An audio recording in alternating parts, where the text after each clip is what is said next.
You ask Tiger to solve. This deals with linear equations with one unknown. The final result is x equals -3/7. Let's solve it step by step. Simplify the expression. Expand the parentheses.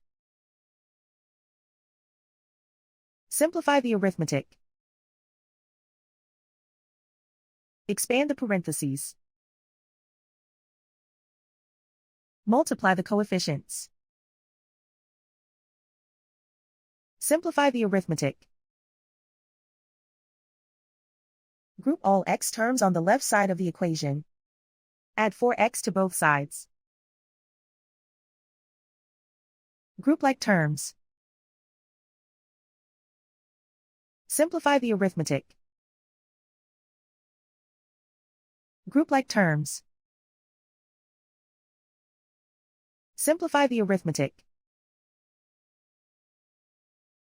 Group all constants on the right side of the equation. Subtract 9 from both sides. Simplify the arithmetic.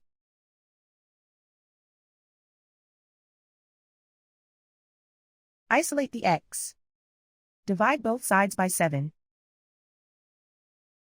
Simplify the fraction. And so the final result is x equals -3/7.